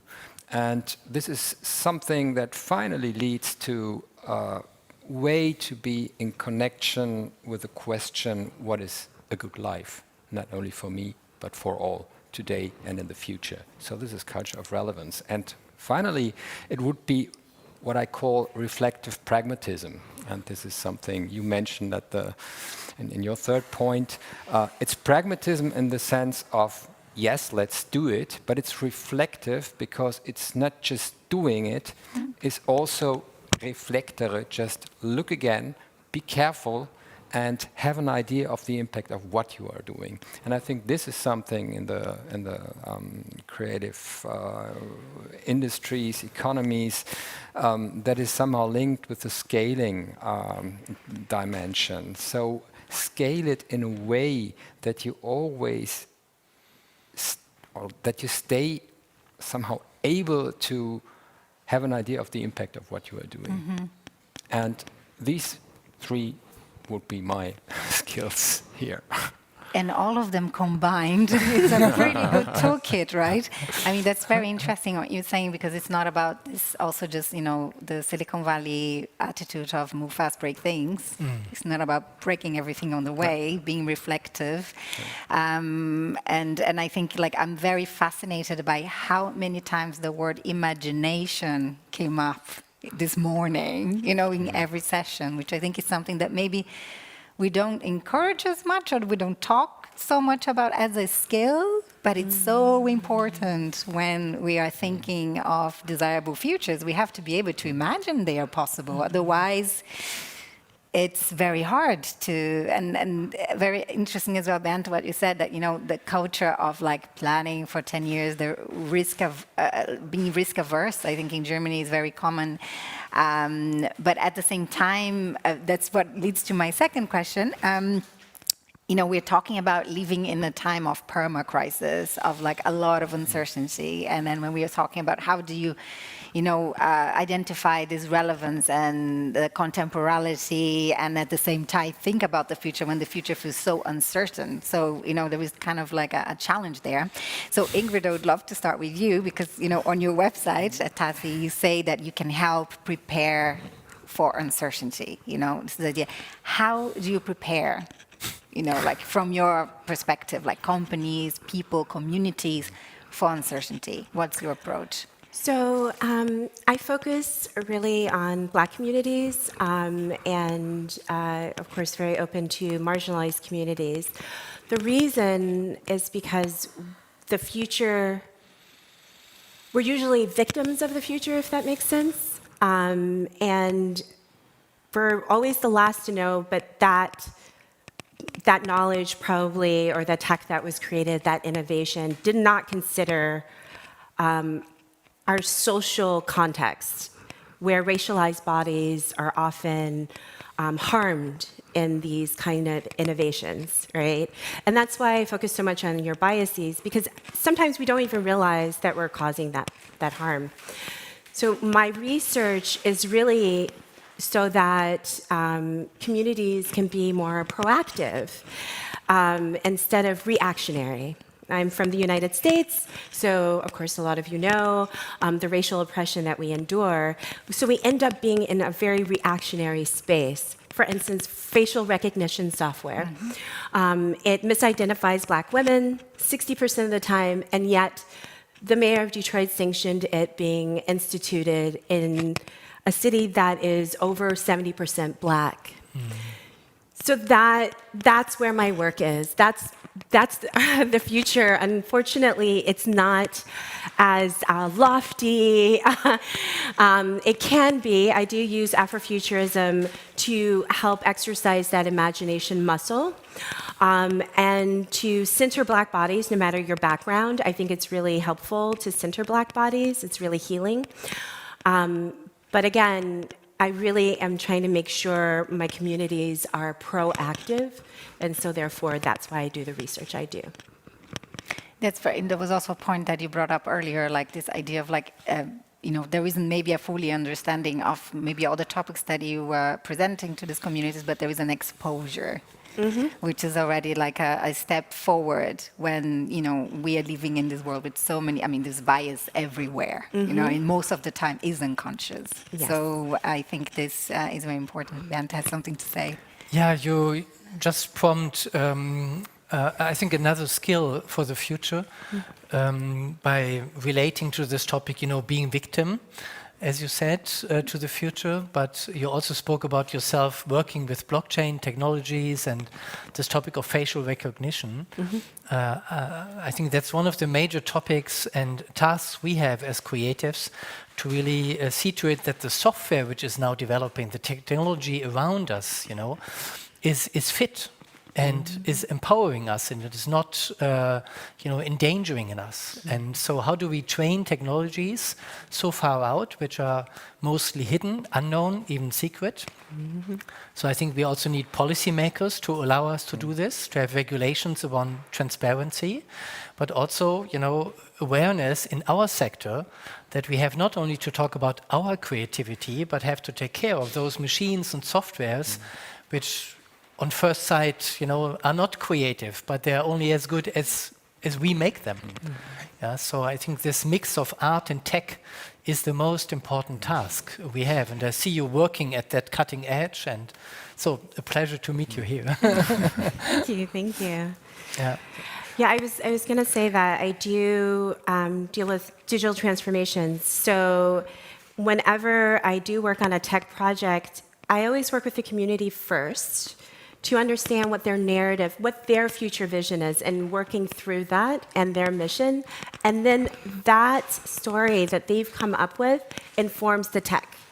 So, the people should always be first before the tech. The tech is just a tool that can be modified and changed, right?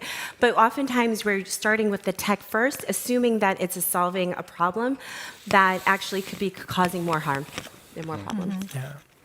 Yeah, I think that kind of reinforces your first point, which was all about the people, right? It's all about people, but it's, of course, tech is not just a tool. Tech has its logic in itself, and we have to learn to collaborate with technology. So I think it's very important to point that out, that tech is not an innocent stuff. But I want to come to another point. You mentioned the term imagination. So if you take the term literally, that means you put an image inside. And putting images inside is not something that just happens like this. So there are certain skills needed in order to make it more than just taking a copy and put it in my head.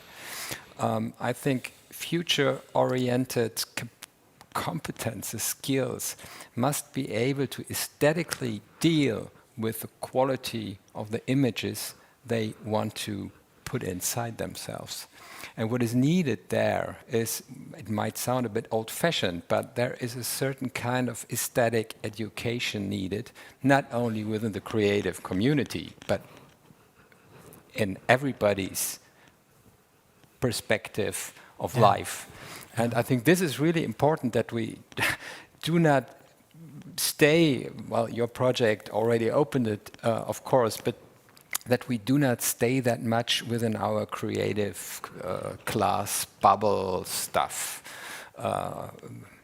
Being able to create images that might open up diverse perspective of how the world could look like now and in the future, and how the way we design the future of the world. This variety of possibilities that should come into images that finally are able to generate impact. And therefore what we need is much more effort in pushing, supporting an aesthetic education in the widest sense in society. So, okay, that's very interesting. If the, let's say, creative, branch or cultural branch has maybe this enhanced capacity of imagining, because it's kind of part of the job in a way, how can we burst the bubble and kind of help other people also imagine? Yeah, we hope to work on that with this innovation agency we are just building, and take creativity as a transversal skill, not as a sector. And of course, first to ask more precise, what is really this creativity as a skill? What is needed behind all those phrases of imaginations? And next year we want to define something like a curricula for creativity as a skill, and also offer this not only to arts universities or architects or musics or filmmakers, but also to engineers and very other sectors outside. And I was really surprised to see on first conferences I joined in the engineering or raw materials field that there seems to be a great interest in creativity as a skill. But I'm not sure if this description, I wouldn't subscribe that the creative sector are the professionals for creativity. They have skills to collect creative energies and to transform them into something, products, process, whatever. But imagination and creativity is out there. And what is interesting I call it, as it is done in Zurich, Creative Center for Creative Economies, where I stem from. So we try to shift, as Bernd said, the focus point from branches towards creative economies. And then economy means an oikos, that is a living world. So we have the oikos, economy deals with, is the living world of everybody, and creative dealing with the oikos means integrating images of life-worthy practices. And this is something where I think we need everybody. Yes, so absolutely. We need everybody, and the responsibility of the cultural and creative industries, if we want to call them like this, is to create fruitful platforms for that. Wonderful. We are running out of time already, believe it or not. But I want to close with a question that you can answer very briefly. If you could choose one superpower or a future skill, right, with which you could change the world tomorrow, which one would it be and why? First thing that comes to mind. Well, I'm already a superhero, so my superhero name is Dr. X, which is Dr. Shuluva, which means flower in Bantu language. And my power is to help bring out the superpowers in other people. And that has always been my focus, and I really, truly believe that's what I do in real life. That is superpower, because you're bringing other people's superpowers. Yes, so then everybody can use their superpowers. It's not just me. Very good. So the superpower I would choose here, unfortunately, I cannot translate it into English. Say it. It would be Gelassenheit. Okay. And there is not an appropriate translation. I'd say. But this, to me, is the power we all need in order to just not be always thrilled by everything. And I trust in human beings that if they take their time, they will find the ways to organize their lives according to what makes life good. And therefore, it's a certain attitude of let things be without just being a victim of what is in the moment a reality. Or in the future coming, or Future stems out of that finally. It will evolve from that. That is the two wonderful, I think, superpowers, and I think we need a lot of that right now, right? A lot of kind of breathing in and kind of to get through the times, but we'll make it. Thank you so much, Ingrid, Jens, Bernd, who had to leave early. Unfortunately, we didn't have to learn his superpower, but maybe we can get him to send a message to the participants. It's been an absolute pleasure to be here with you today. Thank you for sticking around this morning for this amazing kind of series of dialogues and interesting conversations about desirable futures and how the creative industries can help make them a reality. Thank you so much on behalf of the Center of Excellence, the Morning Together, and for all the exchange. Thank you to all the speakers, the experts, participants, the team who made this possible, and also, of course, you who joined us and also gave us your input when we had the Menti earlier today. Please note that the workshop, Future Methods for the Working Context, will start for registered participants only very soon at 12:55. And before we wrap, we would like to just remind you and invite you to our next digital Kongress of the Center of Excellence. The title is Auf ins Metaverse, or in English, into the Metaverse. And it's happening on the 6th of December, and you can register online very easily. Thank you again, and have a lovely rest of the day.